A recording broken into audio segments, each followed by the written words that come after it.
Muy bien, hermanos. ¿Habéis hecho la tarea? ¿Habéis hecho la tarea a medias? ¿A medias qué significa? ¿Que leísteis la mitad del capítulo? La idea era leer durante toda la semana el capítulo 11 de la carta a los Hebreos. ¿Cuesta mucho leer un capítulo a la semana? No, no. De hecho, no había que leerlo una vez a la semana, sino de hecho había que leerlo cada día. ¿Sí?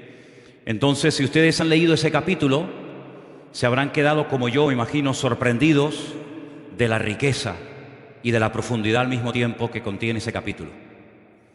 18 personajes diferentes se mencionan. 18 personas diferentes. Claro, evidentemente para poder entender ese capítulo, o mucho del capítulo, uno tiene que conocer bastante de la Biblia, porque la mayoría de las cosas que se dicen ahí las encontramos en la historia del Antiguo Testamento, y si usted no ha leído el Antiguo Testamento, pues difícilmente se podrá enterar de muchas cosas.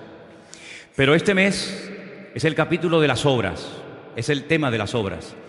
Y las obras están muy relacionadas con nuestra fe, y la fe está muy relacionada con las obras.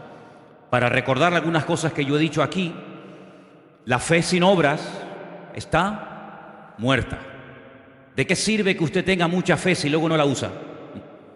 ¿De qué sirve que tenga una gran fe y un gran conocimiento del Señor y de su palabra si luego usted no actúa en consecuencia? ¿De qué le sirve tanta fe? ¿Para qué la quiere?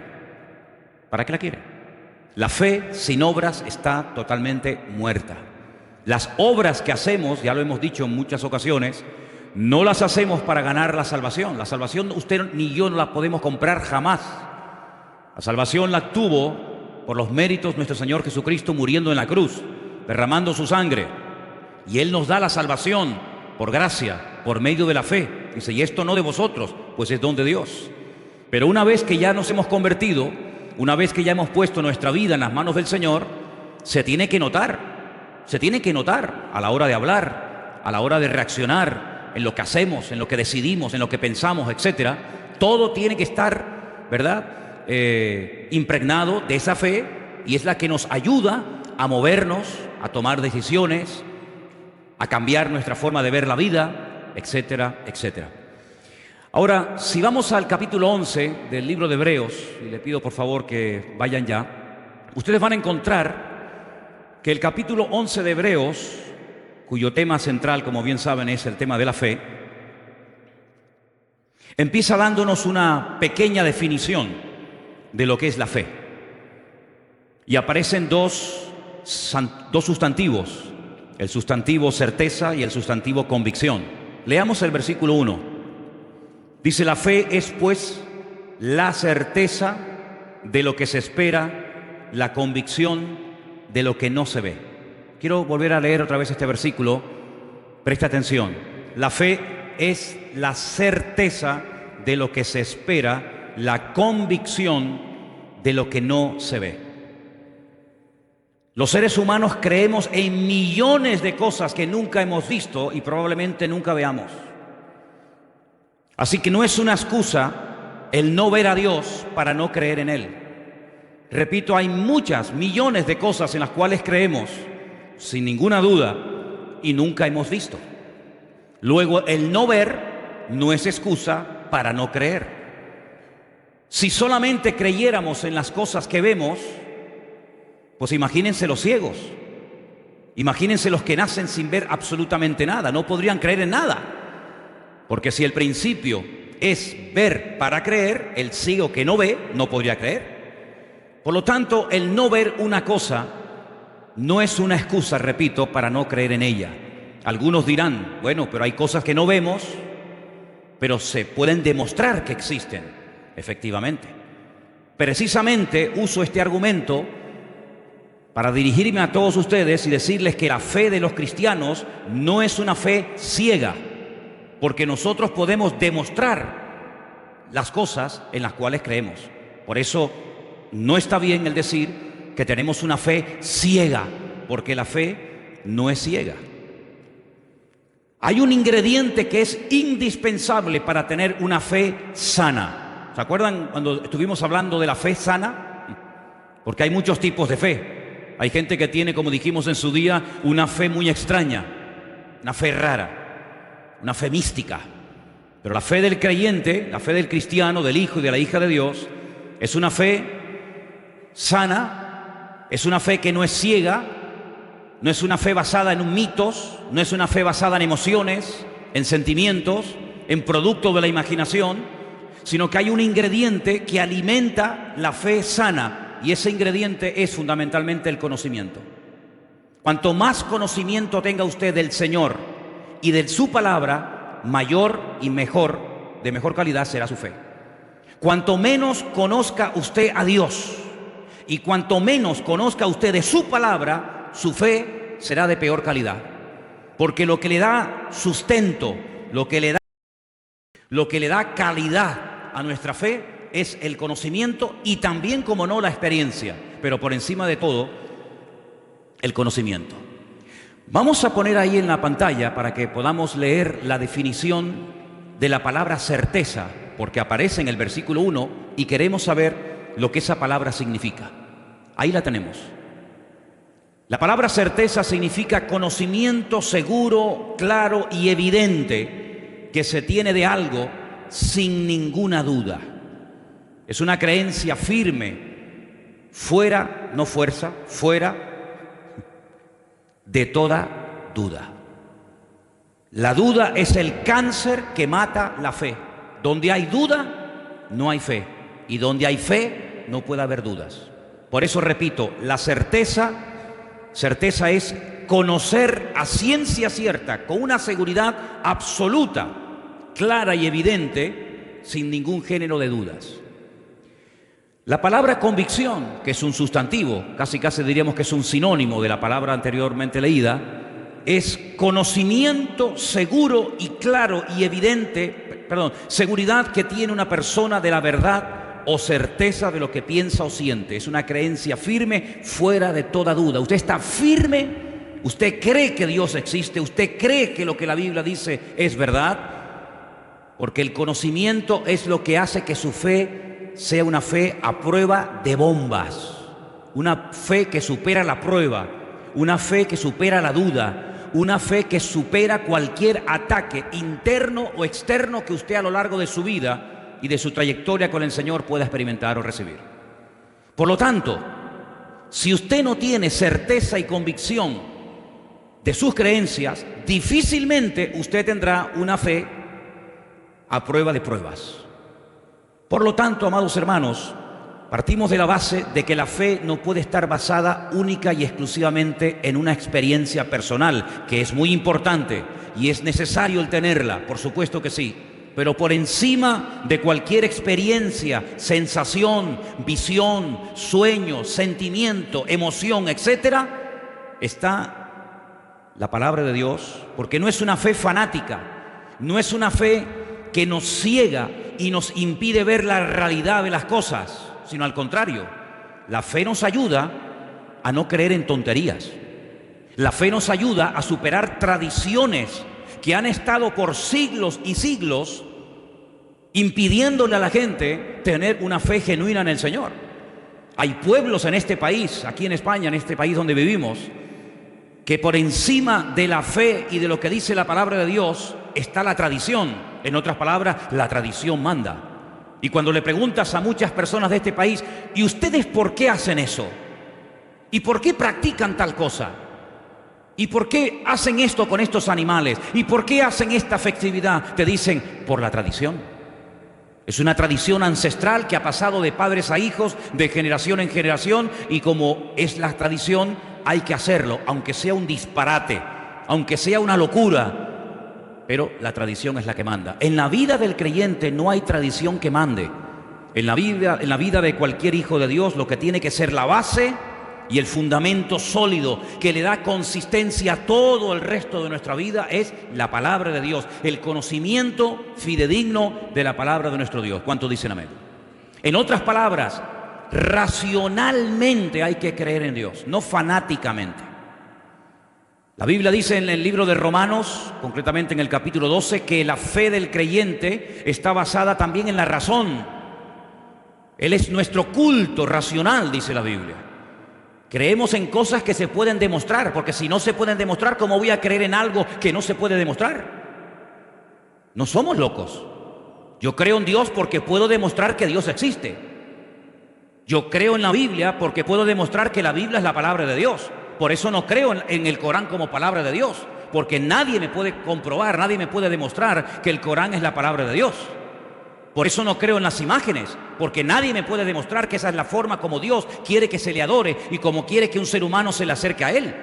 Por eso no creo en tantas tradiciones y costumbres populares que están tremendamente arraigadas en la cultura de los pueblos, porque son simplemente eso, culturas, mitos, leyendas, tradiciones, pero que no tienen ninguna base y no tienen ningún fundamento bíblico. Pero lo que nosotros creemos, absolutamente todo lo que nosotros creemos, se puede demostrar. Y por eso nuestra fe no es una fe ciega, ni loca, ni fanática, sino es una fe robusta y una fe racional. ¿Cuántos dicen amén? Ahora bien, todo lo que nosotros creemos hasta el día de hoy nos ha llegado de la boca de otras personas. No nos levantamos una mañana y de repente comenzamos a creer en Dios, a leer la Biblia y a descartar una serie, como acabo de decir, de tradiciones y de costumbres, porque simplemente nos levantamos por la mañana y entró un rayo de luz por la ventana que nos aclaró todas las dudas y todas las interrogantes. No, no es nuestro caso, no ha sido nuestra experiencia. Prácticamente en todo cuanto nosotros creemos y practicamos hoy en día nos ha llegado por transmisión fundamentalmente oral. Porque otra persona nos habló del Señor y a esa persona le habló una persona y así es como los eslabones de una cadena. Ahora, lo que nos ha llegado a nosotros como palabra de Dios, lo que nos ha llegado a nosotros acerca de la vida de Cristo y de sus milagros, de su muerte, de su resurrección, etcétera, etcétera, goza de credibilidad. Es decir, nos podemos fiar que lo que nos han predicado y lo que nos han dicho las gentes a lo largo de los 2000 años de historia de la iglesia es verdad. ¿Te has preguntado alguna vez en la Biblia realmente era así o no era realmente como nos han dicho? ¿Cuánto tiempo ha pasado? ¿Cuántas generaciones han pasado desde la época de Jesús hasta hoy en día? Déjeme que les dé un pequeño dato. Cuando usted comienza a leer el Evangelio según San Mateo, usted se encuentra que en el capítulo 1 hay un enorme árbol genealógico de los antepasados del Señor Jesucristo. ¿Sí o no? Fulanito engendró a fulanito y fulanito engendró a tal. Y usted va retrocediendo en el tiempo y usted llega al principio de ese árbol genealógico que demuestra que Cristo era descendiente de la casa del rey David, por consiguiente de la tribu de Judá. Dice que desde Abraham hasta Cristo pasaron 42 generaciones. Ahora, muchos de los que están aquí, o algunos de los que están aquí, cuando leen, por ejemplo, un libro de arqueología, o los que están estudiando en institutos y universidades, muchas veces se te dan datos y se te dan fechas realmente que te dejan con la boca abierta, pero nadie los pone en tela de juicio. Por ejemplo, cuando se descubre un fósil, un hueso, o algo por ahí, te dicen, esto tiene 10 millones de años. Y a veces tengo la sensación que cuanto más millones de años tenga, como que más fe hay que tener en eso. Y te dicen, no, este dinosaurio vivió hace 250 millones de años. Y nadie cuestiona la barbaridad de millones que le ponen, la cantidad de ceros que le añaden a la derecha a esa cifra. Sin embargo, si yo les dijera que desde Cristo hasta hoy en día han pasado simplemente 50 generaciones, si ponemos que una generación, según la Biblia, duran 40 años, 50 por 40 son 2000. Es decir, tenemos que creer que ese hueso, que ese dinosaurio, que esa piedra o lo que sea, tiene 100 millones de años y nadie puede decir ni mu, porque lo ha dicho el señor fulano de tal.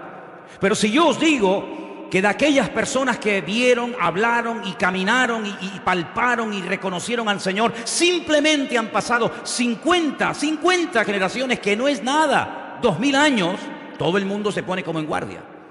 ¿Cómo es posible que no haya ningún problema a la hora de aceptar millones de años para una cosa Y todo tipo de objeciones y de problemas y de trabas se ponen cuando hablamos de que desde Cristo hasta nosotros hoy en día han pasado aproximadamente 50 generaciones o 2000 años. ¿Por qué? Porque hablamos de Cristo. Y cada vez que se menciona o se habla de Cristo, automáticamente la gente se pone en guardia. Nadie se pone en guardia cuando te dicen que este hueso tiene 200 millones de años. Nadie. 200 millones de años, perfecto. Pero todo el mundo o mucha gente cuando hablas de Cristo y de la credibilidad de la Biblia y de la credibilidad de los manuscritos de la Escritura y de la antigüedad y del tiempo, se ponen en guardia. Pues déjenme decirles algo. Hay mucho más base para creer en las personas que vieron, caminaron y oyeron y aprendieron directamente de los labios de Cristo que para creer que ese hueso tiene 250 millones de años. Porque los sistemas de datación de las cosas, de los huesos, de las piedras, etcétera, muchas veces falla. De hecho, se han aplicado sistemas de medición sobre animales que están vivos, como por ejemplo el carbono 14 o la radiación que queda en una piedra, en algo cuando pasa el tiempo, y han dado que tiene millones de años y el animal estaba vivo y no se había muerto. Sin embargo, las personas que le conocieron gozan de toda nuestra credibilidad y de todo nuestro respeto, porque fueron testigos oculares del hecho que marcó un antes y un después en la historia de la humanidad. Sabemos cómo se llamaban, dónde vivían. Podemos hasta el día de hoy visitar los lugares donde vivieron, donde caminaron, donde predicaron, donde fueron torturados, donde fueron encarcelados, etcétera, etcétera. Incluso, fijaros qué interesante esto, los que le perseguían, es decir, los peores enemigos, utilizando la literatura, hablaron y todos sus enemigos coinciden que lo que ellos decían es lo que había ocurrido, pero que no querían aceptarlo. Tenemos muchas cartas y manuscritos de personas ateas, de personas que eran enemigos del cristianismo, que escribían y decían es que están empeñados en decir que su Dios, que su Señor, que su Mesías murió en una cruz y que dicen todos que resucitó al tercer día. No había ningún tipo de dudas entre ellos, sino que estaban unidos, y podemos decir que no solamente por lo que dijeron y por lo que escribieron, sino que la arqueología, la literatura y la historia nos permiten a nosotros los cristianos hoy en día afirmar con toda certeza y convicción que todo cuanto nosotros creemos hoy en día no es producto de la imaginación ni de una locura, sino que tenemos una fe basada en un conocimiento certero de que la palabra de Dios está a prueba de bombas. Si alguien aquí ha cuestionado la Biblia, permíteme decirte que antes que tú ha habido millones de personas que han criticado y han dicho todo tipo de barbaridades en contra de la Biblia. Y muchos de los que comenzaron a meterse en contra de la Biblia y a investigar y a estudiar y a profundizar, porque la fe no impide investigar, la fe no impide, ¿verdad?, el razonar, el preguntar, el indagar, no, en absoluto. Es una fe racional, Él es nuestro culto racional, repito. Muchas de esas personas terminaron convirtiéndose y dándose cuenta de que era dura cosa es dar cosas contra el aguijón y mejor es convertirse a Cristo que ponerse a Cristo en su contra. Por lo tanto, queridos hermanos y amigos, tenemos una fe a prueba de bombas. ¿Cuántos dicen amén? Pero esa fe y ese conocimiento nos tiene que llevar a la acción. Porque entonces, ¿para qué nos sirve a nosotros todo lo que estamos escuchando esta noche? Simplemente para presumir y decir, wow, tenemos una fe a prueba de bombas. Tenemos una Biblia que es una pasada, un libro matemáticamente perfecto. No, hermano, no simplemente es para que presumamos de que tenemos un Dios poderoso, sino para llevarnos a una vida práctica, para llevarnos a la acción y para que todo lo que hagamos después de haberle conocido a Él afecte todas las áreas de nuestra vida. Lo familiar, lo psicológico, lo mental, lo económico, absolutamente todas las áreas de la vida tienen que estar impregnadas por la fe que tenemos. Ahora bien, esa palabra tan usada en el libro de Hebreos capítulo 11, la fe, la palabra emuná del hebreo, es una palabra que también tiene otras traducciones, no solamente fe, sino que también se puede traducir por lealtad y por confianza. La misma palabra. ¿Por qué? Porque no hay ninguna garantía que cuando una persona conozca la verdad va a hacer caso y obediencia a la verdad. No hay ninguna garantía. De hecho, hay personas que saben perfectamente que están haciendo algo mal, que les puede causar la muerte, lo saben y lo siguen haciendo. Luego, no hay ninguna garantía que cuando una persona se exponga y conozca la verdad, diga, Señor, perdóname, tú tienes la verdad.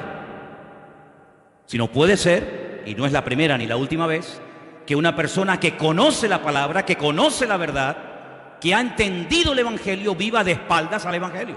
No es la primera vez. Por lo tanto, cuando hablamos de fe, tenemos que preguntarnos, ¿vamos a ser obedientes a lo que aprendemos? ¿Vamos a ser coherentes con nuestra fe? ¿Cómo demuestro que soy obediente y coherente con la fe que tengo? A través de las acciones que hago. Porque si mis acciones contradicen a la fe que digo tener, mi fe probablemente no es una fe sana, sino es una fe muy particular, muy personal, donde yo pongo las reglas en vez de someterme, como tengo que hacer, a las reglas y a los principios de nuestro Dios. ¿Cuántos dicen amén? Dígale que está a su lado, nuestra fe no es ciega, nuestra fe es una fe racional, basada en el conocimiento. Aleluya. Ahora, algunas personas dicen, yo soy hombre de ciencia, más que de fe. Bien. Dicho sea de paso, la palabra ciencia o conocimiento está en la Biblia. Es un don. La Biblia dice que hay un don que es el don de ciencia. No voy a hablar del tema de ese ahora, pero el Señor en ningún momento está en contra del conocimiento, en absoluto. El Señor Jesucristo una vez le dijo a unos, ustedes hacen las cosas mal porque no conocen, porque no tienen conocimiento de las Escrituras. Y por eso no conocen el mover de Dios. Por eso cuestionan los milagros. Por eso cuando yo sano a una persona, dudan de que esa persona verdaderamente estuvo enferma. ¿Se acuerdan, por ejemplo, en Juan? En el Evangelio según San Juan, capítulo 9, dice que el Señor sanó a una persona que era ciega de nacimiento. No que había perdido la vista, sino que fue ciego desde el vientre de su madre hasta que el Señor lo sanó. Juan capítulo 9. Y cuando fue sanado, llamaron a sus padres porque los judíos decían, mientes, tú nunca fuiste ciego. Y entonces vinieron los padres y dijeron, nuestro hijo nació ciego. Pero no nos preguntéis a nosotros, sino preguntadle a él porque ya tiene edad, porque dice la Biblia que tenía 40 años. Cuando una persona no conoce al Señor ni conoce su palabra, puede llegar a cuestionar todo. Por eso hay personas que cuando tú le abres tu corazón y le cuentas tu testimonio, se rebelan, te llevan la contraria, se burlan de ti, porque no conocen a Dios. Porque hay una regla elemental del reino de Dios que dice que el que es de Dios te va a oír y el que no es de Dios no te va a oír. En esto conocemos quiénes son de Dios y quiénes no son de Dios, lo dice la Biblia. Entonces, cuando una persona se goza en lo que le estás contando, algo que Dios ha hecho en tu vida, un milagro, una respuesta a una oración o lo que sea, puedes tener la completa seguridad de que esa persona se goza porque cree y tiene la misma fe y conocimiento que tú tienes. Pero cuando a una persona le dice, yo tenía cáncer y Dios me ha sanado, y se burla y cuestiona el poder de Dios, es porque no conoce ni a Dios ni a su palabra. Porque si conociera a Dios y a su palabra, diría, gloria a Dios, ¿cómo no te va a sanar el Señor de cáncer si Él es el Señor todopoderoso? ¿Cuántos dicen amén? Pero cuando el Dios de esa persona no es un Dios todopoderoso, ¿cómo te va a sanar a ti Dios de esa enfermedad o de cualquier otro problema? ¿Te das cuenta? Así que la ciencia te lleva hasta la frontera, te permite conocer cosas, pero no te permite entender las cosas. Por eso hay gente de ciencia que conoce, pero no entiende. Sin embargo, si vamos a Hebreos capítulo 11, en el versículo 3, fíjate, porque yo una de las razones por las cuales le pedí que ustedes estudiaran y leyeran el capítulo 11 de Hebreos es para que se dieran cuenta la cantidad de cosas que se pueden hacer en la vida cuando una persona tiene fe en Dios. Y dice en el versículo 3, por la fe entendemos. Ay, amigo, no solamente conocemos. Yo para conocer muchas cosas no necesito tener fe. Pero para entender muchas cosas tengo que tener fe, porque el conocimiento no me lleva al entendimiento.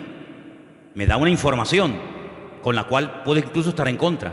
Pero dice que por la fe entendemos haber sido constituido el universo por la palabra de Dios. De modo que lo que se ve fue hecho de lo que no se veía.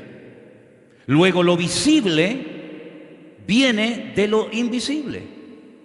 Ahora, el día que Dios diseñó el universo, no habían testigos, no había ningún notario tomando nota, no había nadie que pueda decir, yo estuve allí y efectivamente fue así. Yo lo vi cuando le dijo a nada, sea la luz, y la luz apareció de la nada. No hay testigos, ni siquiera uno. Y entonces es cuando tenemos que recurrir al documento oficial donde Dios da testimonio de sí mismo. Y ese documento oficial que Dios utiliza para dar testimonio de sí mismo es su palabra. Lo que Él pensó se materializó cuando lo dijo. Pero si Dios simplemente hubiera dicho, sea la luz o sea tal y cual otra cosa, y esa palabra, esa orden, ese mandato no se hubiera escrito, ¿cómo sabríamos tú y yo que Dios creó el universo con el poder de su palabra sin tener ningún tipo de materia prima en la mano? Hermanos, para hacer este púlpito hizo falta un material llamado metacrilato. Para construir o hacer esta plataforma se necesitó madera. Para construir este edificio hizo falta cemento, arena, etcétera, etcétera. Pero Dios no necesitó materia prima para crear el universo, sino que lo único que entre comillas utilizó o usó el Señor fue el poder de su palabra.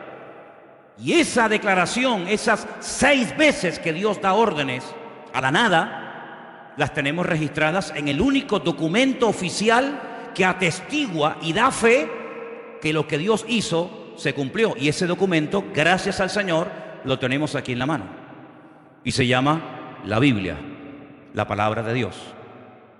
¿Qué es lo que puede presentar el hombre como contraargumento? Teorías.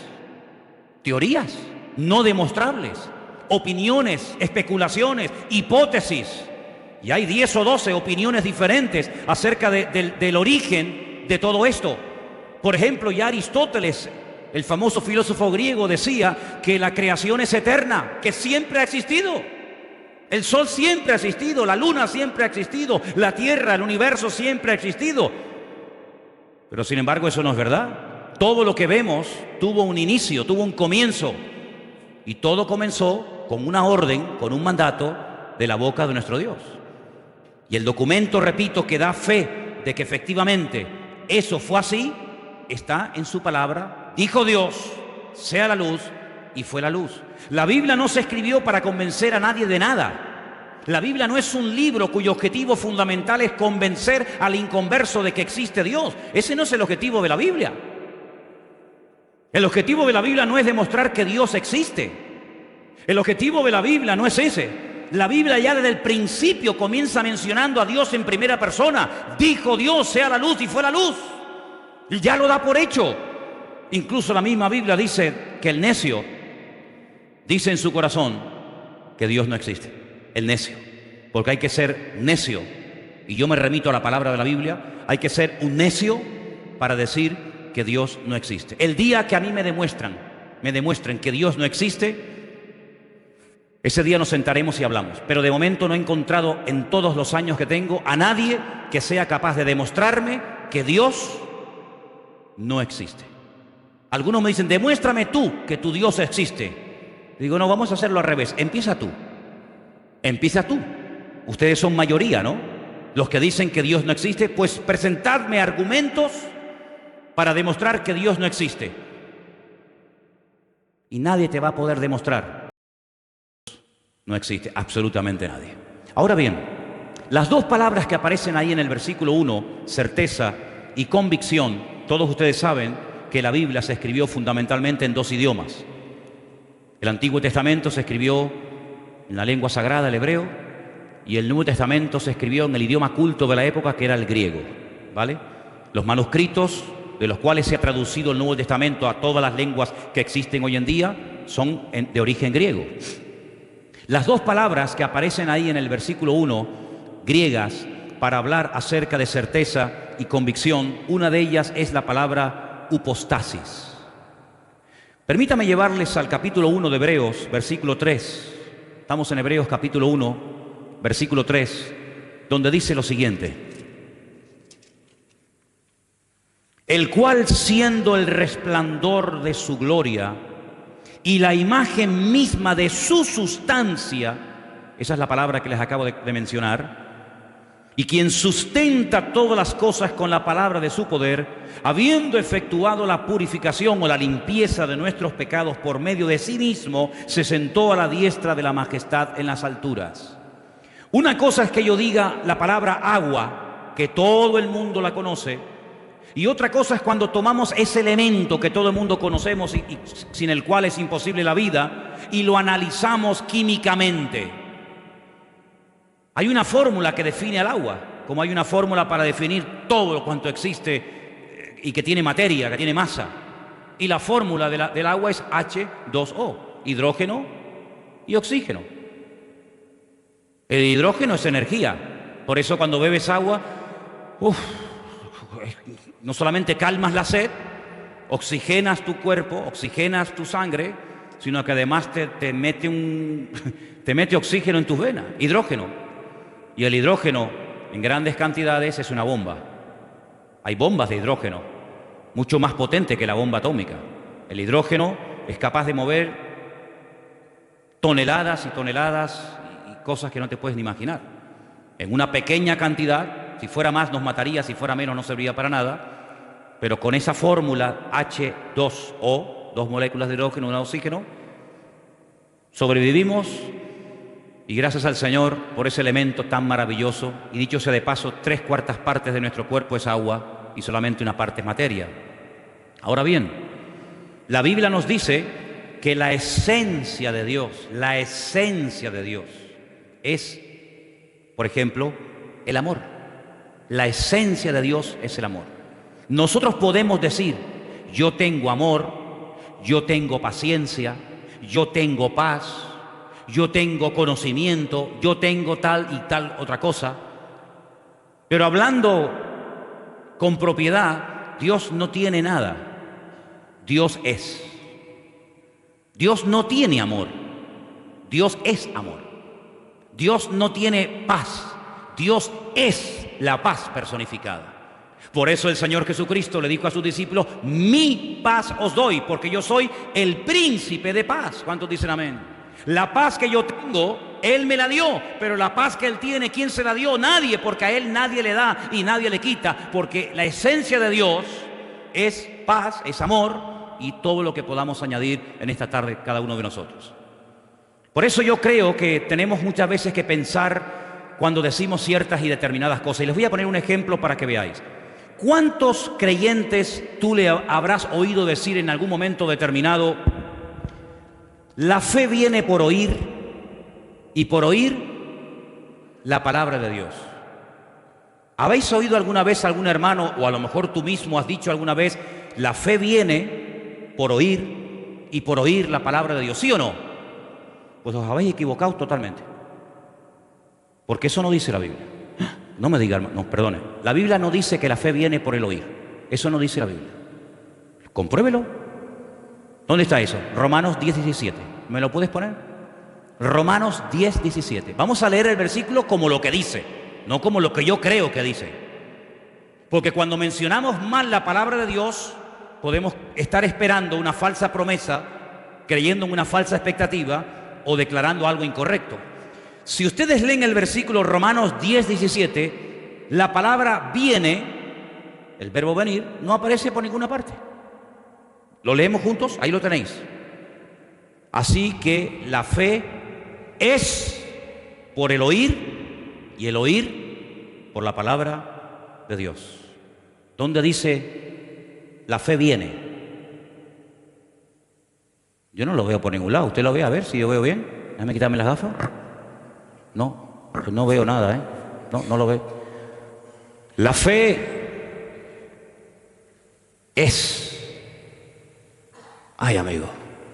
Jesús tenía fe cuando oraba por los ciegos, cuando resucitaba a los muertos, cuando limpiaba a los leprosos, cuando multiplicaba los panes y los peces, cuando caminaba por encima de las aguas, cuando reprendía a los demonios. ¿Jesús tenía fe? No. Jesús es fe. Porque si tiene, es porque alguien se la tuvo. Todo lo que uno tiene es porque o lo has comprado, o te lo han regalado, o alguien te lo ha dado. Pero cuando uno es, por eso en hebreo el verbo tener no existe. ¿Sabían eso? Se declina una palabra, se declina una letra, la letra Shin. No existe el yo tengo, tú tienes, él tendrá, nosotros tenemos. No, se declina una palabra porque el tener no existe. Aquí el único que tiene, pero más que tener, el único que es y que da es nuestro Señor Jesucristo, es nuestro Dios. Y quiero decirles que en ese texto de Romanos 10:17, en todos los manuscritos no aparece la palabra Dios. En todos los manuscritos que existen hoy en día, que se han utilizado para traducir ese versículo al castellano, al alemán, al inglés, al chino, al japonés, etcétera, etcétera, en todos los manuscritos del mundo aparece la palabra Cristo. Pon otra vez. Así que la fe, dice, es por el oír y por oír la palabra de Cristo. Eso dice en el griego original. No hay ningún manuscrito donde aparezca la palabra Dios. Pero bueno, es que Dios es Cristo, ¿no? ¿Y Cristo es Dios o no? Pero para hablar con propiedad, los manuscritos dicen Cristo. Es decir, la fe está basada en un conocimiento, en una certeza y en una convicción que me cambia la vida radicalmente. Pero ¿cómo se alimenta ese conocimiento? ¿Cómo engorda, permítame la expresión, esa fe? ¿Cómo crece, cómo se extiende esa fe? Por oír directamente de aquel que es la fe personificada, es decir, por la comunión, por la relación diaria, permanente y constante con mi Señor, con mi Dios, es como mi fe se mantiene firme y crece y aumenta y se extiende. ¿Cuántos dicen amén? Si usted no tiene comunión con Dios, ¿con quién tiene comunión? Si usted no tiene una relación íntima, privada y diaria con el Señor, ¿con quién la tiene? Es más, cuando una persona mengua en su relación con Dios, los primeros que se dan cuenta son los que viven contigo. Si no, pregúntale a tu mujer, pregúntale a tu marido, a tu madre, a tu padre, a tu hijo. En el momento en el que tu comunión con el Señor mengua, en el momento en el que tu comunión con Dios no es como tiene que ser, comienza a brotar la antigua naturaleza, comienza a despertarse el gigante dormido. El gigante que pensabas que habías vencido, pero que simplemente lo has tenido dormido durante tiempo, comienza otra vez a despertarse y a hacer de las suyas. Por eso, lo mejor que podemos hacer en nuestra vida es mantenernos bien cerca, en comunión diaria y permanente con nuestro Dios, con nuestro Señor Jesucristo, para que nuestra fe no mengüe, sino que nuestra fe sea una fe viva, una fe sana, una fe robusta, y podamos ir de victoria en victoria y de gloria en gloria y de bendición en bendición en el nombre del Señor.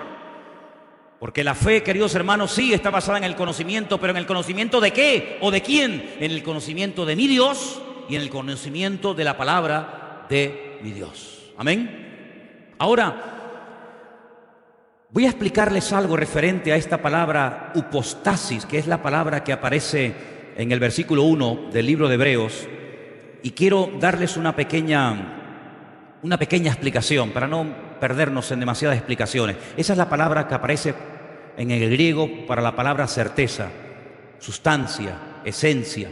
Es algo que afecta el mundo. Si cogiéramos un vaso de agua y le echáramos un chorro de aceite, ¿se notaría? Sí, claro que sí. Si cogiéramos, por ejemplo, una Coca-Cola y la echáramos dentro de un vaso de agua, automáticamente cambiaría el color, el sabor y todo, ¿a que sí? En otras palabras, nuestra esencia como seres humanos es una esencia que viene deteriorada por la desobediencia y por el pecado.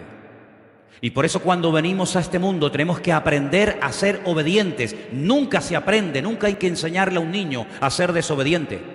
¿Usted le enseñó a su hijo a ser desobediente? No, es que ya eso lo aprenden solo. ¿Usted le enseñó a un niño decir mentiras? No, las aprenden solo. ¿Decir malas palabras?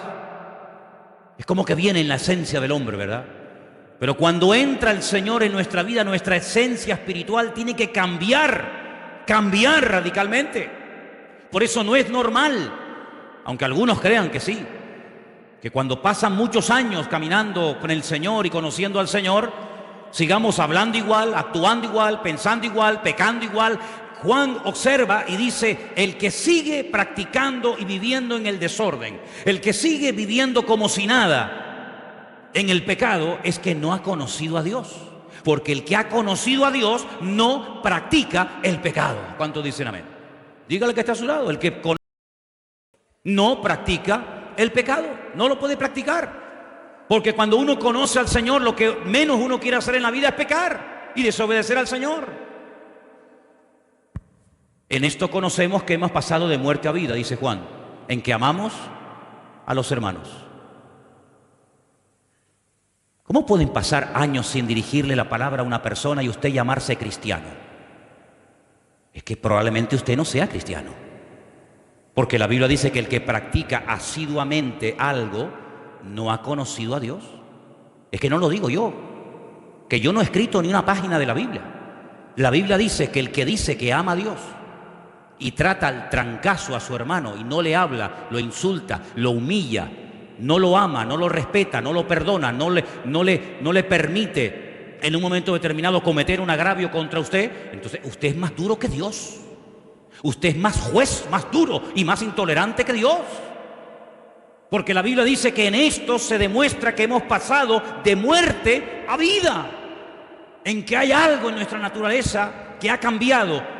¿Y saben lo que ha cambiado? La esencia. Ahora tenemos la esencia de Dios. Dice que Él es el autor y el consumador de nuestra fe. Él es el que nos da la fe y el que nos mantiene esa fe viva en nosotros.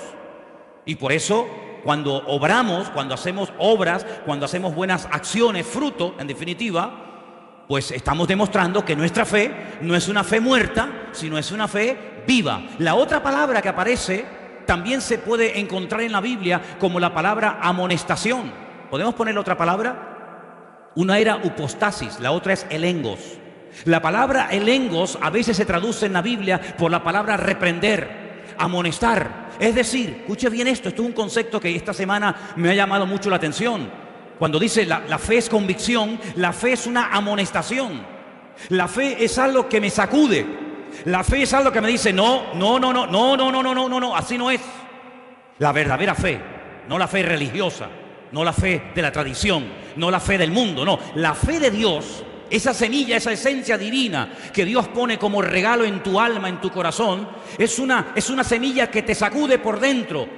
El engos es que te reprende, que te amonesta, que ya no te sientes bien cuando vas a adorar lo que no hay que adorar, que ya no te sientes a gusto cuando vas a pecar, ya no puedes pecar a gusto como antes, ya no te gozas en el pecado, sino que ahora te gozas en la justicia y te sientes mal cuando ofendes a Dios.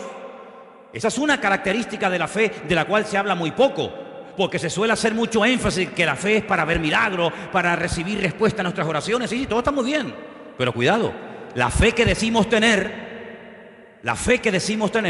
también nos tiene que sacudir y también nos tiene que abrir los ojos y quitar la venda y el velo de nuestra cara y nos amonesta y nos reprende diciendo, que eso no es así.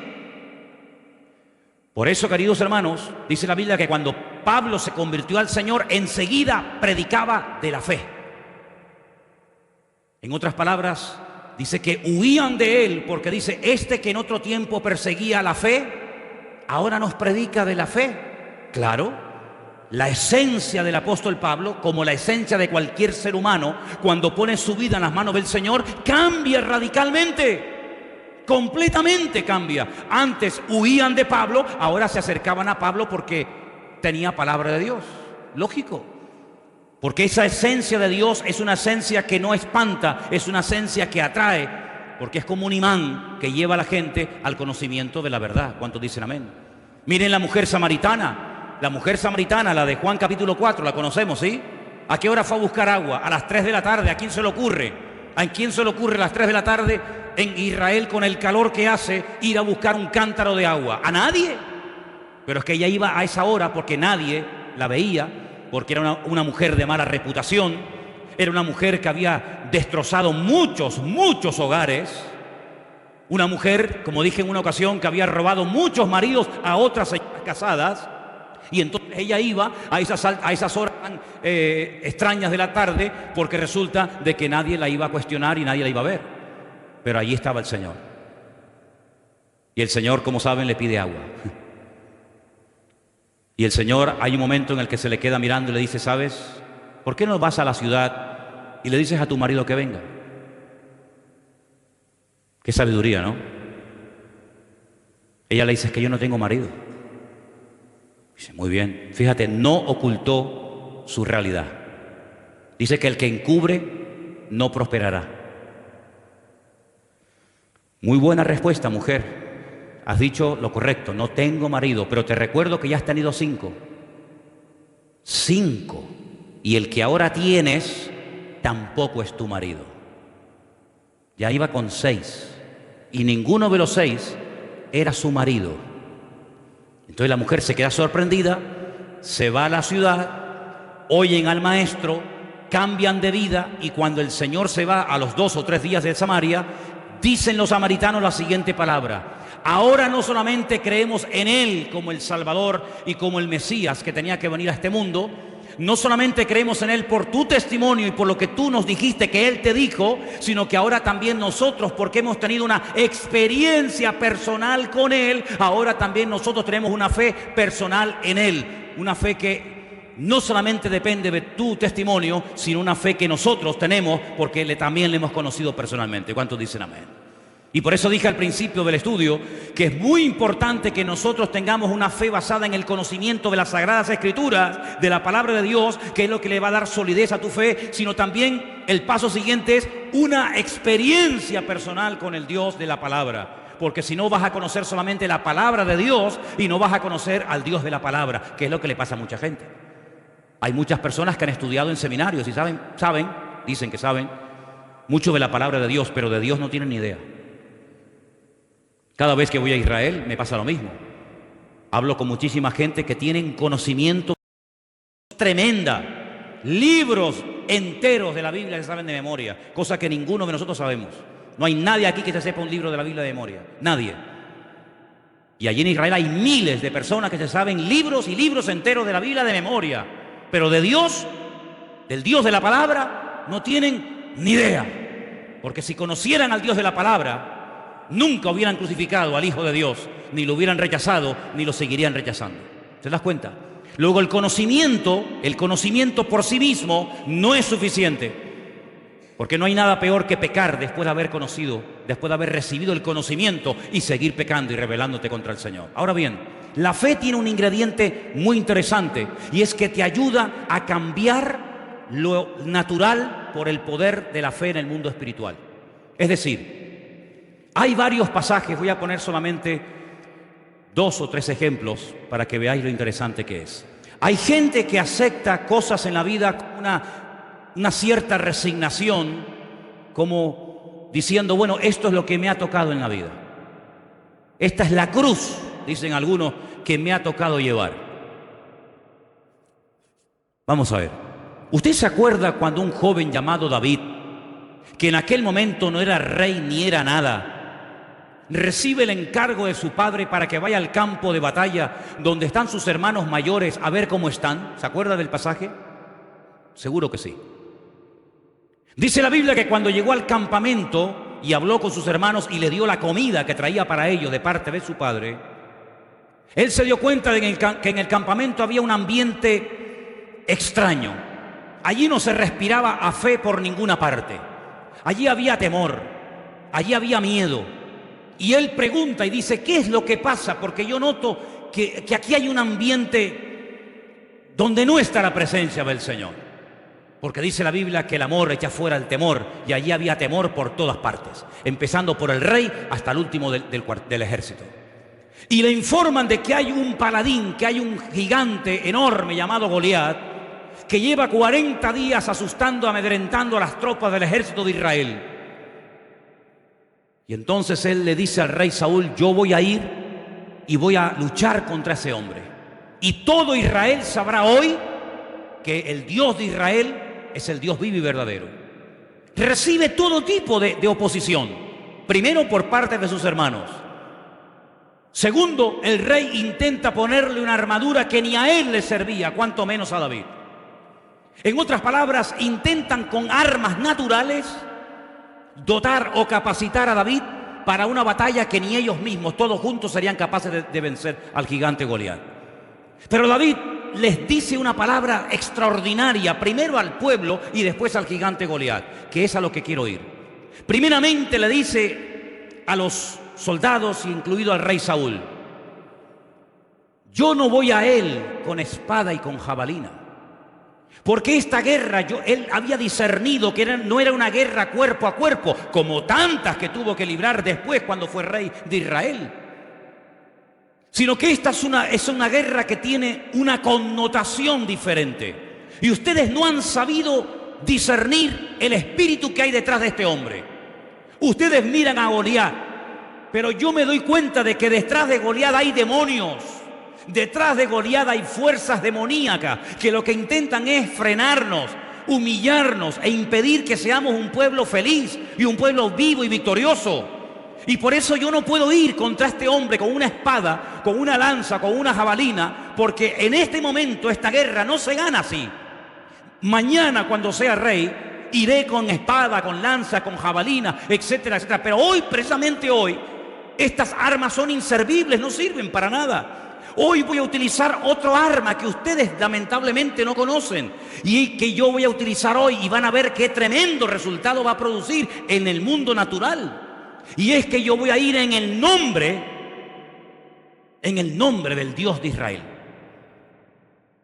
Claro, ellos se quedaron sorprendidos porque para ellos esta forma de hablar era muy extraña.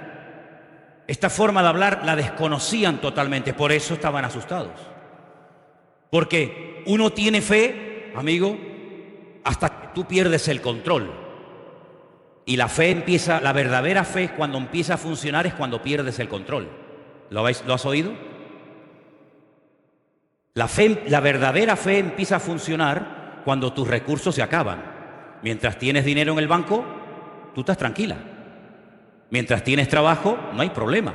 Mientras tienes salud, no pasa nada. Pero se te acaba el dinero, comienzas a tener problemas de salud, pierdes el trabajo, te quitan 3 o 4 cositas que te dan una falsa seguridad, y ahí es donde empieza a funcionar la fe.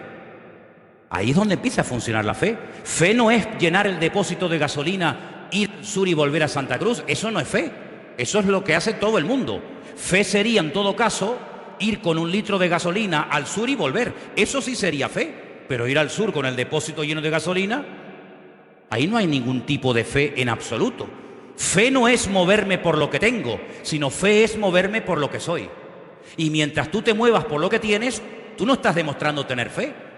Pero cuando tú te mueves no por tus recursos naturales, sino por los recursos divinos, amigo, ahí donde verdaderamente se demuestra quién tiene y quién no tiene fe. Yo voy a ir desarmado, sin casco, sin escudo, sin jabalina, sin lanza, sin espada, sin puñal, a cuerpo descubierto, pero voy a ir protegido y cubierto por un nombre, que es sobre todo nombre. Y entonces cuando llega al campo de batalla, yo ya a ustedes les he dicho lo que tenía que decirles. De comentar. Y ahora me voy al terreno de la realidad, porque la fe no trabaja en la imaginación, la fe trabaja en el terreno de la realidad. Sí, es muy bonito lo que le has dicho a tus hermanos, sí, has quedado muy bien, qué bien. Sí, pero ahora vete al campo de batalla y demuéstralo.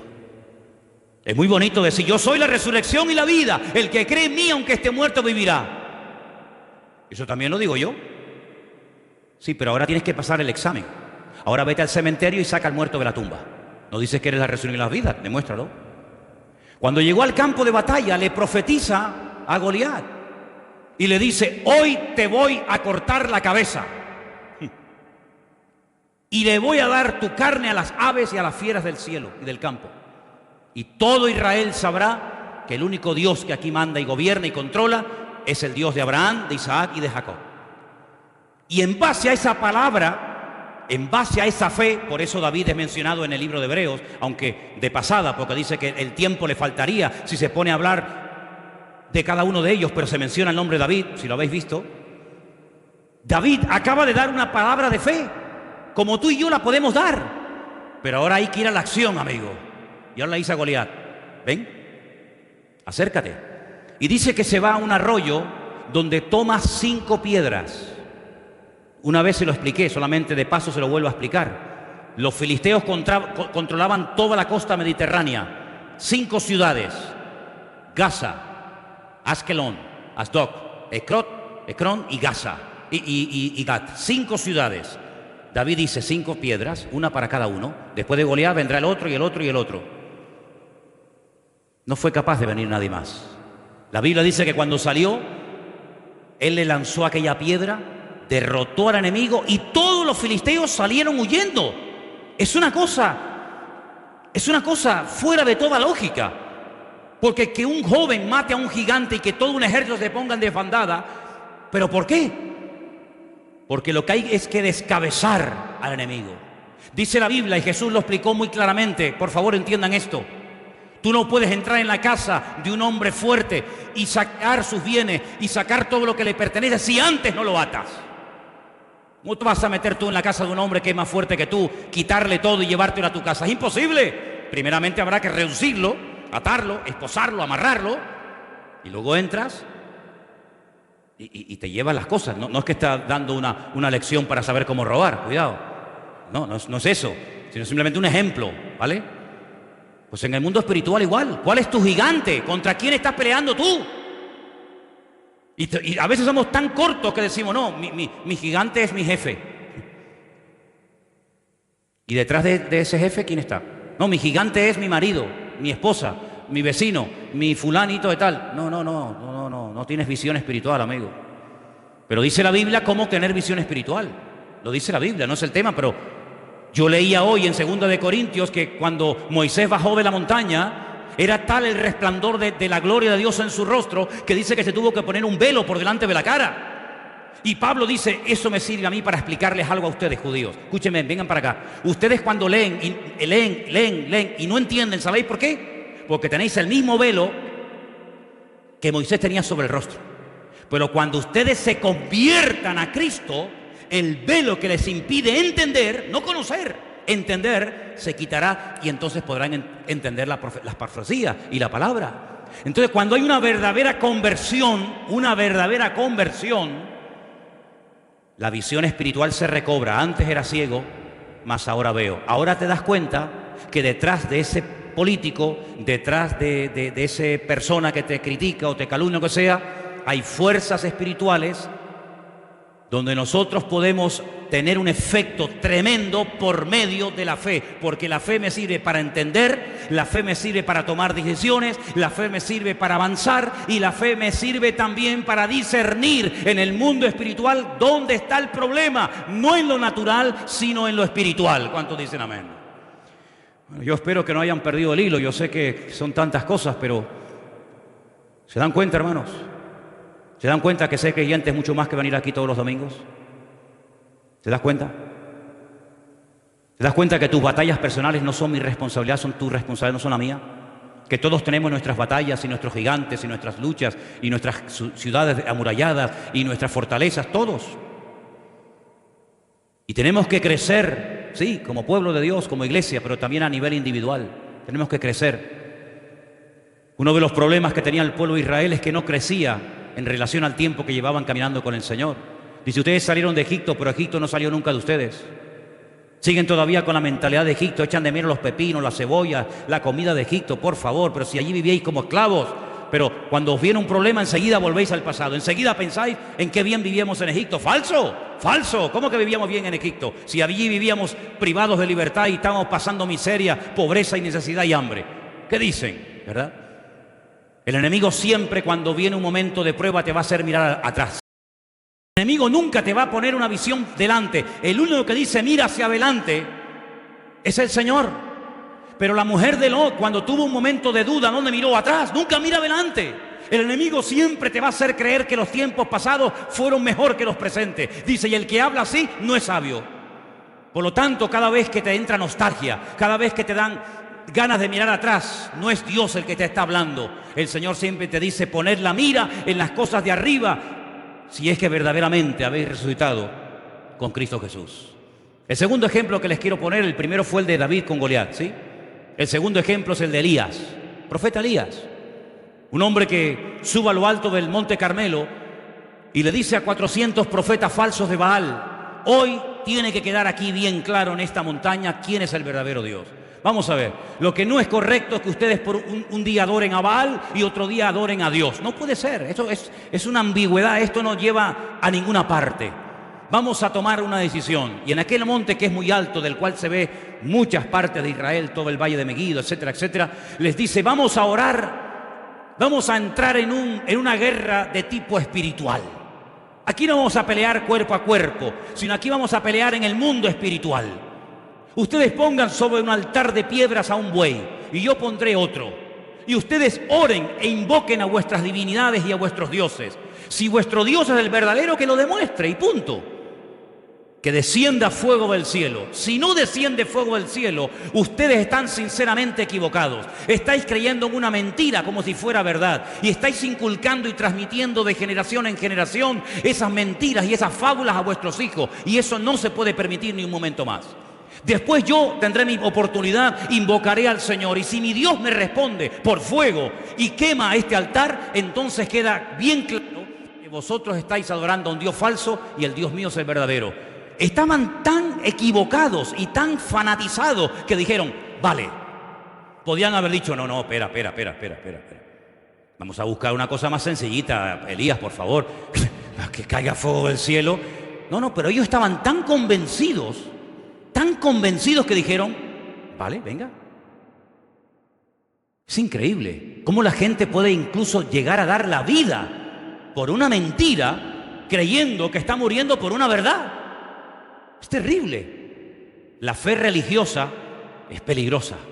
La fe religiosa puede llevarte a cometer barbaridades. Oraron desde la mañana hasta el atardecer y allí no hubo ninguna respuesta hasta que le tocó el turno a Elías.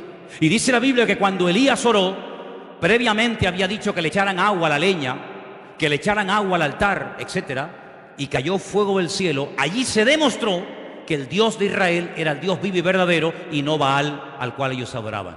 Esa no fue una guerra de un ejército contra otro ejército. Esa no fue una guerra de tipo natural, fue una guerra de tipo espiritual. Israel se enfrentó en lo natural muchas veces en el pasado con amorreos, filisteos, cananeos, moabitas, amonitas, ¿de acuerdo? Pero las batallas que tú y yo libramos hoy en día no son físicas. Nuestra pelea no es contra sangre y carne, dice Efesios capítulo 6. Las armas de nuestra milicia no son carnales. Nosotros, dice la Biblia, que peleamos contra principados, contra potestades, contra gobernadores de las tinieblas de este siglo, contra huestes espirituales de maldad en las regiones celestes. Y hay cristianos que ahí no saben pelear. No, ahí no saben, no tienen ni idea. No tienen ni idea. Y es ahí donde el Señor en este 2017...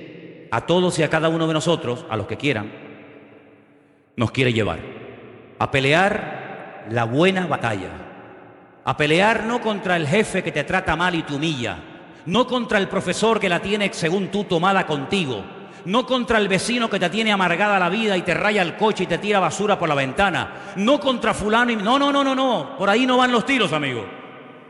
Sino aprender a leer, aprender a discernir en el mundo espiritual y darte cuenta que hay cosas que no vienen de Dios. Y lo que no viene de Dios, a través de la fe, yo tengo la autoridad de reprender, tengo la autoridad de tomar autoridad sobre esas cuestiones y cambiar lo natural a través del nombre de nuestro Señor Jesucristo. ¿Cuántos dicen amén? Y quiero solamente recordarles algo. En Marcos capítulo 4... verso 37 es el último pasaje que voy a leer, aunque tengo aquí material para dar y vender. Pero en Marcos capítulo, como dije, 4, verso 37, quiero que presten atención a este último texto que voy a leer en esta noche, por favor. Y dice así. Si quieren, arrancamos del versículo 35, para empezar a leer la historia del principio. Aquel día, cuando llegó la noche, les dijo, pasemos al otro lado. Pasemos al otro lado. Ya hemos estado mucho tiempo en esta orilla. Despidiendo a la multitud, le tomaron como estado y había también con él otras barcas. Pero se levantó una gran tempestad de viento y echaba las olas en la barca de tal manera que ya se anegaba. Ahora, no estamos hablando de un transatlántico. Estamos hablando de pequeñas embarcaciones donde si entra mucha agua, lo más probable es que nos hundamos aquí todos. Y puede haber algún muerto. De hecho, cuánta gente, cuántos miles de personas han muerto cruzando de diferentes partes del mundo hacia Europa porque el tipo de embarcaciones en el que vienen no sirven para nada. Pues aquí hay un ejemplo bíblico de cómo va un grupo de 12 personas en una pequeña embarcación, se desata una tempestad de tal magnitud, y entonces fijaros que en el versículo 38 dice, él estaba en la popa, en la parte de atrás de la barca, durmiendo. ¿No se mareaba el Señor? Parece ser que no. No había biodramina, que yo sepa, en aquella época, ¿no? No se mareaba. Yo sé que si más de uno fuera en esa barca, madre mía, se hubiera tirado por la borda, ¿no? Estaba durmiendo en un cabezal y le despertaron y le dijeron, maestro, ¿no tienes cuidado que perecemos? Y Señor, pero tú no te das cuenta que vamos a morir ahogados. Ahora vamos a pararnos un momento. ¿La fe para qué sirve? Para tomar sabias decisiones, para hablar correctamente. Ahora están hablando incorrectamente. ¿Por qué? ¿Quién es el que va dormido en esta barca? ¿Quién es el que va ahí dormido? ¿Cómo se llama ese señor que está ahí dormido? Yeshua HaMashiach, Señor Jesucristo. Bien. ¿Quién es él? Es el Mesías. Bien. Si es el Mesías, ¿qué dicen las profecías acerca de la muerte del Mesías? Bueno, Isaías 53 y otros pasajes es muy claro. Dice que traspasarían sus manos y sus pies y que moriría colgado, crucificado entre malhechores. Eso dicen las profecías. Si las profecías dicen que Él va a morir crucificado, ¿cómo le dicen al Señor, Señor, despiértate, que vamos a morirnos? No nos podemos morir. Él no puede morir en esta barca. ¿Por qué? Porque entonces la palabra sería mentirosa. Porque entonces Isaías era un mentiroso. ¿Se inventó eso de que lo iban a crucificar? ¿Se equivocó? No, iba a morir ahogado. ¿Por qué va durmiendo el Señor? Porque sabe que por mucho agua que entre, Él no va a morir ahogado. Esto es tremendo, ¿eh? No es lo mismo montarse en un avión sabiendo que no se va a caer que sabiendo que el avión se va a caer. ¿Te montarías? Usted va a morir en un avión. Ya no me monto más en aviones. Pero si yo sé con toda seguridad que no voy a morir en un avión, me puedo montar en 1.000.000 de vuelos que por mucho que se meneen, por mucho que se sacudan, yo sé que no voy a morir así. De alguna manera aterrizará. Esa era la fe que en ese momento estaba manifestando el Señor. ¿Cómo? Con paz, con tranquilidad. En paz me acostaré y asimismo dormiré. Ahí tenían delante de sus narices la paz personificada. Pero ellos no. Ellos pierden el control. Y cuando uno pierde el control que dije antes, es cuando empieza la fe. Pero si no tienen fe, ¿qué fe van a usar? ¿Qué fe van a usar, amigo? Señor, despiértate que perecemos. Versículo 39. Levantándose, reprendió. Es la misma palabra, en este pasaje no siempre, pero en este pasaje cuando dice reprendió, es la misma expresión que utilizaba cuando reprendía a los demonios. La misma. Toma autoridad de lo natural con el poder del mundo espiritual. Reprendió al viento y a la mar y le dijo, cállate, enmudece. Cesó el viento, se hizo grande bonanza y les dijo, ¿por qué estáis así amedrentados? ¿Es que no tenéis fe? ¿Ves cómo les reprocha? Tenéis, no sé lo que tenéis, pero fe en este momento no habéis manifestado ninguna. Entonces temieron con gran temor y se decían el uno al otro, ¿quién es este que aún el viento y el mar le obedecen? Si conocemos a Dios, no vamos a entrar en el terreno de la desesperación, ni de la duda, ni del temor. Porque cuando conocemos a Dios, pase lo que pase, venga lo que venga y digan lo que digan, yo sé en quién he creído. ¿De dónde me viene ese conocimiento? De la palabra. Cuando la palabra la tengo, la guardo en mi corazón, la atesoro cerca de mi vida, ya pueden decir los seres humanos lo que quieran, lo que prevalece es la palabra. Y la palabra me da fe, la palabra me da ánimo, la palabra me da seguridad, la palabra me da confianza. Y por eso, aunque ocurran cosas terribles, Señor me ha dado una palabra específica, si el Señor me ha dado el regalo de su palabra, de su documento oficial, no tengo por qué temer de nada ni de nadie, porque nosotros vamos a estar en esta vida hasta que Dios lo permita y lo quiera. Pero no quiero que estés en esta vida de cualquier manera, ¿vale? No quiero que estés en esta vida con una resignación absurda y ridícula, aceptando cosas que no vienen de Dios, como creyéndote que vengan de Dios. Dios quiere lo mejor para tu vida. Dios quiere bendiciones para tu vida. Dios quiere abrirte puertas. Dios quiere ayudarte. Dios no quiere que estés amargada. Dios no quiere que estés con duda. Dios no quiere que estés incómodo. Dios no quiere que estés insatisfecho. Dios quiere llenarte de paz, de victoria, de su presencia. Y cuando eso no está, párate y dice: Señor, en el nombre de Jesús, no acepto la tristeza, no acepto la derrota, no acepto el desánimo como algo normal. ¿Cómo que como algo normal? Será para los de la calle que no tienen al Dios que yo tengo, pero el Dios que yo tengo es un Dios que, dicho en su palabra, estaré con vosotros todos los días hasta el fin del mundo. Y quiero solamente, hermanos, recordarles que en el libro de Hebreos, capítulo 11, usted puede ver ahí por qué Abel fue capaz de hacer lo que hizo, por qué Enoc no murió, por qué Abraham salió sin saber a dónde iba, ¿verdad? ¿Por qué Sara, fuera de toda posibilidad humana científica de ser madre, fue madre? ¿Por qué Isaac se dejó amarrar, un hombre con 40 años, y dijo: bueno, si me tienes que matar, me matas? ¿Por qué estas gentes hacían y vivían de esta manera? Por la fe, porque la fe les llevaba a ser leales a Dios. Vamos a vivir hoy, a partir de hoy, todos y cada uno de nosotros, leales y fieles al conocimiento que hemos aprendido. Porque una cosa es tener fe y otra cosa es vivir de acuerdo a la fe que digo tener. Así que si usted tiene que perdonar a alguien, perdónelo hoy mismo. Porque usted ya sabe lo que tiene que hacer, y si no lo hace, está pecando y se va a ir al infierno de cabeza si usted no quiere arrepentirse de sus pecados. Si usted sabe que tiene que orar y no lo está haciendo, si usted sabe que tiene que dejar de pecar en ciertas y determinadas áreas y no lo hace, usted sabe perfectamente que está jugando con lo más valioso que usted tiene, que no es ni su coche, ni su casa, ni su trabajo, ni sus joyas, ni su patrimonio. Lo más valioso que el ser humano tiene es su alma. Y la Biblia dice que el que descuida su alma es un necio.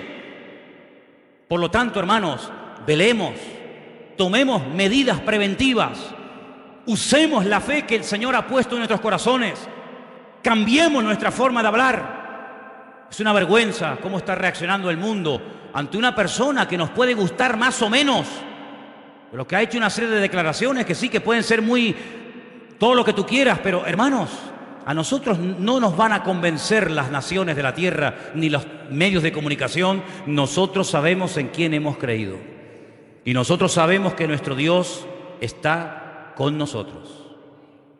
Cierra tus ojos, por favor, ahí donde estás. Pídale al Señor en esta noche, por favor: Señor, ayúdame a hablar en fe, a tomar las decisiones en fe, a vivir en fe, a orar en fe. Yo no quiero tener una fe religiosa basada simplemente en un conocimiento intelectual, porque la fe sin obras está muerta. La fe sin obras no sirve para nada. Es como una flor artificial que parece, pero no es. No hay que regarla, no desprende olor, no crece, no se marchita, es artificial. La fe del cristiano no puede ser una fe artificial. Es una fe que hay que cuidar, que hay que usarla, que tiene que crecer, que tiene que madurar, que tiene que robustecerse. Esa es una fe genuina, porque está viva. Y todo lo que tiene vida hay que cuidarlo, hay que protegerlo. Y por eso en esta noche te pedimos, Señor, que tú nos ayudes a mentalizarnos y a entender y aceptar que la fe es algo vivo, no es un concepto abstracto que no sabemos ni lo que estamos diciendo o hablando, sino que la fe, Señor, es vivir tu vida a través de la nuestra. Tú eres nuestro máximo ejemplo de fe, porque tú eres la fe personificada, la obediencia, la lealtad, la fidelidad personificada. Y queremos pedirte en esta noche, Señor, que nos ayudes a vivir en base a esa fe, a hablar, a pensar, a reaccionar en base a esa fe. Y que ningún elemento externo, ni siquiera interno, se interponga en nuestra fe, sino que podamos, como dice tu palabra, alcanzar buen testimonio como los antiguos de que pusimos nuestra confianza y nuestra fe en el Señor. Gracias por el regalo hermoso de tu bendita palabra, a la cual amamos y hacemos bien en escudriñarla y en leerla. Señor, gracias porque podemos alimentar la fe con tu palabra, porque tu palabra es la fuente de la fe. Y queremos en esta semana esforzarnos en leerla, en escudriñarla, en memorizarla, porque es la palabra de Dios la que nos hace entender los misterios que el hombre todavía no entiende y comprende. Conocen, pero no entienden. Pero el creyente sabe, conoce y entiende, porque con la fe podemos entender cómo se hizo el universo, los tiempos, las edades, las salidas y las puestas del sol, las estaciones, todo lo podemos entender, porque tu palabra es la sabiduría misma. Y te pedimos, Señor, que nos ayudes a amarla y a tenerla siempre en nuestros corazones. Te lo pedimos en el nombre bendito de Jesús. Amén.